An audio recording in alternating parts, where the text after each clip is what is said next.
Good evening and welcome to the state we're in, Connecting Points Weekly Look at Politics. I'm Carrie Saldo. The race for the Hampshire, Franklin, and Worcester Senate District became a four-way race this week, even though just one of the candidates will appear on the November ballot. Last week's abrupt resignation of Senator Stanley Rosenberg, who represented that district, coupled with the death of State Representative Peter Kocot in February, means that the region is without any elected representation on Beacon Hill. 5 senators have stepped forward and said they'll advocate on behalf of the voters in Rosenberg's district. 3 of those 5 joined me in the studio to discuss where things will stand between now and January, when new legislators will be sworn in. None of us thought it was a good idea that any district be unrepresented for this long, and we thought it was the right thing to do to get together and help carry legislation between now and the end of the session. Yeah, and so Senator Welch has joined this as well. As my understanding, it was the 4 of you, but he's joined onto that as well. And Senator Gobi too, sure. He was the only senator from the district who actually called for Senator Rosenberg's resignation. Among your group, you did not. Was there a reason that you decided not to call for the senator's resignation? Well, I think we didn't know all the answers yet. We didn't have all the information. We were waiting for the report to be concluded. It was a very thorough report, hundreds of thousands of pages of documents and emails, dozens of interviews were undertaken. It was an independent report done by a law firm that was hired by the Ethics Committee. And when the report came back to us, within a day, Senator Rosenberg resigned. So I think that was last week. Yeah. I think that was the right decision to make on his part. But the reason that we didn't make that decision for him is because we didn't have the information at the time that we needed. Once that report came out, we had the information, and then the decision was made on its own. And as your group of senators stepped forward last week to say we will in fact advocate on behalf of the voters in this district who now, with the death of Peter Kocot, as well as the resignation of Senator Rosenberg, don't have an elected representative who will be able to speak on their behalf until January of 2019, which seems so far away, but it'll come to us quickly. Have you heard from constituents since you've made this announcement? Yeah, I have, in fact, not only from residents, but also area leaders, the district attorneys, sheriffs, et cetera. And so the other thing that's unfortunate about it is the timing. Here we are heading directly into the budget process in the Senate side. And so we've had meetings even today at the staff level to identify exactly which amendments need to be filed on behalf of the region. And that's really another motivation is we are a region. And so we're all from the 413, and we all know that we need to do well together if we're all going to do well as an entity. And so it was a bit of a no-brainer. As soon as we saw that dynamic emerging, we all locked arms and committed to working together. This has never been done before either that we can remember, and Senator Hinds is right. Right now, our staff are meeting to actually figure out the logistics of how are we going to file the amendments. Do we do it as a group? Do we do it individually and separate the amendments, and I'll file a couple, you file a couple?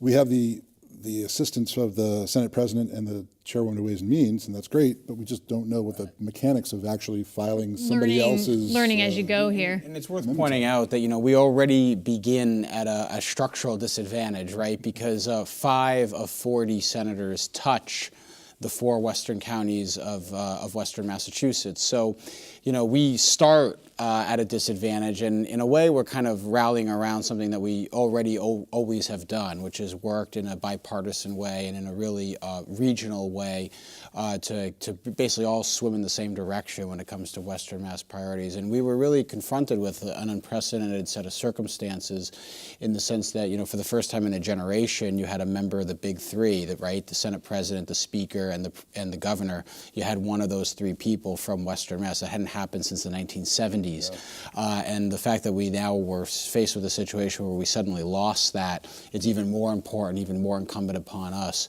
that those really important issues for Western Mass stay at the forefront. There has been some criticism online, probably not surprising, right, that there are people who are opposed to this. And what I was reading was that these folks say, you know what, you have enough on your plates to represent your own constituents. Why now decide to work on behalf of Senator Rosenberg's district? What would you say to them? I haven't heard anybody. Nobody's complaining. There was some criticism on Mass Live. Well, they'll always be. We'll never read the Mass Live comments. That's always the number read one the rule. Mass Live comments. But on a serious note, what I'd say is, and Adam and Don would probably agree with me on this, is the issues are mutually reinforcing. Nothing is happening at the expense of our own districts, our own communities. That's a given. But it actually enhances all of our interests and all of our communities when we work in a regional approach for regional issues. So let me just give you an example, an issue I've been identified with a lot, but both my colleagues have worked on, rail service. That's a regional issue almost by definition. It's of course very, very important for Springfield. It's also important for Westfield, and it's important for Pittsfield. So when we're all speaking on one voice on that, it helps the whole region. The same is true for the opioid crisis. The same is true for regional school transportation. Same is true for arts and culture funding.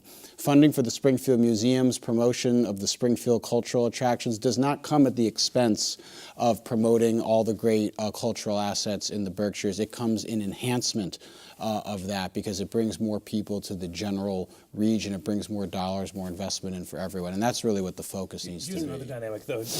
I cover 9 towns in Hampshire County and 9 towns in Franklin County. And so, look, when we're talking about the Franklin Opioid Task Force, it has a direct relevance for my district. When we're talking about the Northwest DA's office, it has a direct relevance for my office. And so that's just a demonstration of how interlinked we all are. And so I should say at the staff level, Senator Rosenberg's staff in Boston and in the district still remain in place. And so that constituency service work continues. Reach out to those offices specifically if they have a question or a query. Is that the proper way to do that? And then their offices will then be in turn be in touch with your offices, and you'll work that way? When it comes to legislation and budgets in particular, when it comes to the constituency services, it'll be business as usual. And so they should just reach out to those offices as usual. I want to ask you about Senate President Chandler's decision. Mayor David Narkowitz in Northampton reached out and said, we would like to see a 2-week extension of the filing deadline because of the way that the report came out. The filing deadline had already closed. We know that one candidate, Chelsea Klein, has made the ballot. 3 other candidates at least have come forward so far and said, we're going to run write-in campaigns. But Mayor Narkowitz had pressed the Senate president to extend that filing deadline. She opted not to do that. Do you think that she made the right decision? Well, we had all come on board to say we would be happy to file that legislation and do it again as a group because, again, it's a regional thing. It's a 413 thing. I respect the Senate president. She has a lot of power, and she also controls sort of the schedule. So she knows best what she thinks we could get done and not get done. I'm not going to criticize her decision. I think the candidates out here are ready to move ahead with write-in campaigns and But does it now, do the 3 gentlemen who are Ryan O'Donnell, Dave Murphy, and Stephen Connor, who are the write-in candidates, they're at a competitive disadvantage. I mean, Ms. Klein's going to be on the ballot. It's an unfortunate set of circumstances that led us to this point, really an unprecedented set of circumstances. And I think we're probably all in agreement that it's unfortunate that the Ethics Committee report came out on May 2nd when the deadline for filing was May 1st. But the reality of it is, the law is the law. The law firm came out with their report just a week before. Exactly. So it was an unprecedented and I think unfortunate set of circumstances that led to the situation we're in. But it's unfortunately impractical at this point to reopen that law. We were prepared to have that conversation, but I think Senate President Chandler made sense when she said, for example, there was a death in Framingham of Representative Chris Walsh. Right. If you reopen the filing deadline for the Western Massachusetts Stan Rosenberg seat, now that it's vacated, what do you do about the Chris Walsh seat that was vacated literally the same day, I believe, the death. Passed away last week. Right, and there was a death the week before with Rep. Maselli. So it's an unprecedented set of circumstances. It's an unfortunate set of circumstances. I can appreciate why people might feel disenfranchised or feel like the process was unfair.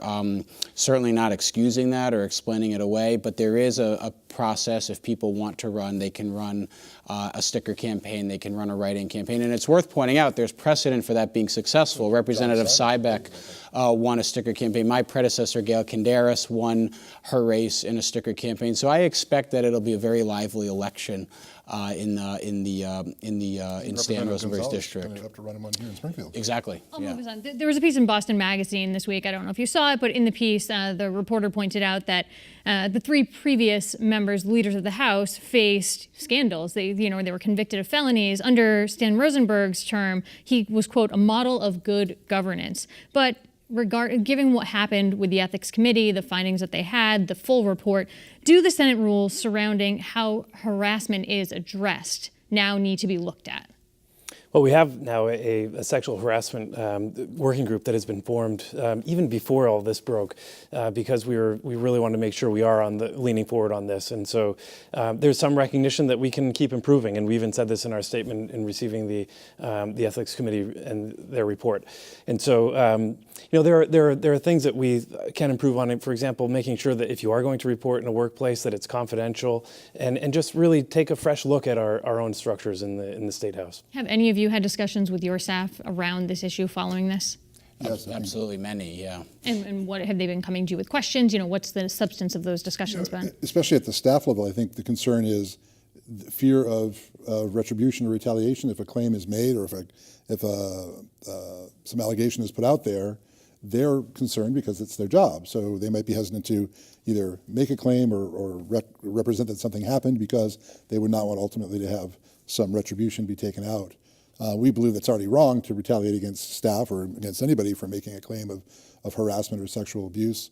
But I think we might find, and I happen to serve on that task force that's headed up by Senator Joan Lovely, in looking at our anti-harassment rules in the Senate, but we're going to look at ways of tightening that up a little bit more, and also making it clear what the options and alternatives are. If who do you report to? If it's an immediate supervisor, if it's somebody in your office that's causing the problem, you may not feel comfortable doing that. You may want to go to the Mass Commission Against Discrimination, or Senate Personnel, or the Speaker or Senate President's office. What made this unique was that the issues sort of surrounded the Senate President. So normally the single member of the Senate who would be most in charge of protecting the institution and the members of the institution was somehow involved in this. So it made it really kind of a unique and difficult to deal with. Have us move on to other news this week. You're both on Ways and Means. A little bit of business before the Senate this week regarding the budget, just a touch. You're sort of middle of the road. The governor's proposal, between the governor's proposal and the House's proposal. The full body will take this up May 22nd. Where do you think that this issue will come out ultimately? It's a good budget. We went through it as a committee, and then also this week in the caucus. And really, here are some highlights. I mean, I was really impressed on what we've done on education, for example. It's the highest number for Chapter 70 education funding ever. We've gone for full reimbursement of special education funding. We've increased the amount for charter reimbursements for municipalities. So a lot of the buckets that we were working on and making sure that we're right for this region, exactly. We have a regional school district foundation budget commission that's established through this. Further evidence of the bipartisan work that we do in this region. We work together on also rural sparsity aid that we hope to see added to this budget. But overall, it's a very different experience this year compared to last year when we had to cut $800 million at this point. And so it looks like there's about $800 million more in tax receipts than the state anticipated, at least so far, right? Yeah, we hope so. Some of that is temporary corporate repatriation from the Trump tax bill, so that's a one-time.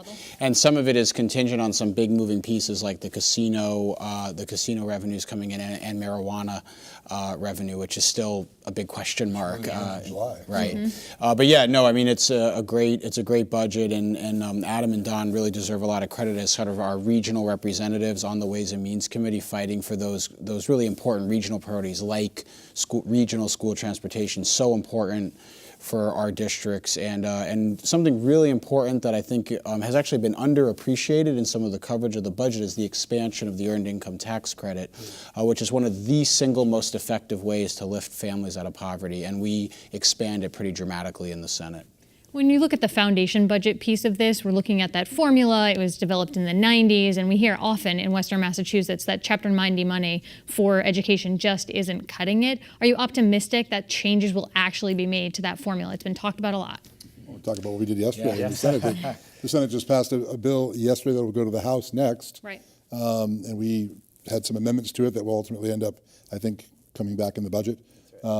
But yeah, we recognize that the foundation budget, the Chapter 70 school aid budget, which was really crafted in 1993, hasn't necessarily been kind to some of our districts. But over the years, numerous candidates have tried to, people running for office have said, I want to reopen that formula, and it hasn't happened. So now we have ways of addressing that, and going forward, I think we're pretty optimistic. Excellent. Senators, we'll have to leave it there for this week. Thanks for coming in. Thanks for having us. Thank you.